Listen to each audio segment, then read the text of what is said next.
আইন আছে, প্রয়োগ নেই। এই সুযোগকে কাজে লাগিয়ে সকাল বিকেল দেদারসে চলছে নসিমন ভটভটি অটোরিকশা সহ বিভিন্ন থ্রি হুইলার।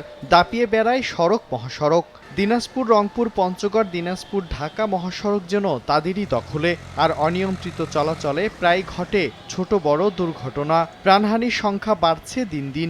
এতে সাধারণ পথচারী ও অন্যান্য পরিবহনের শ্রমিকরাও থাকেন ঝুঁকিতে। এসব যানবাহন যখন বেপরোয়াভাবে চলে তখন দুর্ঘটনাগুলোর হওয়ার সম্ভাবনাগুলো বেশি থাকে। রাস্তাটাও সরু, পাশাপাশি একই সঙ্গে সব ধরনের গাড়ি চলাচল করার কারণে দুর্ঘটনার আশঙ্কাটা বাড়ে এবং দুর্ঘটনা প্রতিনিয়তই বাড়তেছে। দুর্ঘটনা নিরসন করতে হলে অবশ্যই এই অবৈধ যানবাহনগুলোকে আমাদের প্রতিহত করতে হবে। সরকারের কাছে নিবেদন জানাচ্ছি অনতিবিলম্বে যেন আমাদের সড়ক এবং মহাসড়ক থেকে হাইকোর্টের নির্দেশনা মোতাবেক বা মন্ত্রণালয়ের নির্দেশনা মোতাবেক এই সমস্ত যান উচ্ছেদ করা হয়। আঞ্চলিক সড়ক ও মহাসড়কে অবৈধ পরিবহনের আধিপত্য ঠেকাতে কঠোর পদক্ষেপ গ্রহণের প্রতিশ্রুতি দিয়েছে বিআরটিএ। সার্ভিস লেন যদি রাস্তার সাথে থাকতো, সেই ক্ষেত্রে সার্ভিস লেনে স্থানীয় যানবাহন যেগুলো অল্প গতির, ব্যাটারি চালিত, অনিবন্ধিত রিক্সা, ভ্যান, সাইকেল, এরা ওই রাস্তাতে চলাফেরা করলে মহাসড়কের দ্রুত গতির যানের সাথে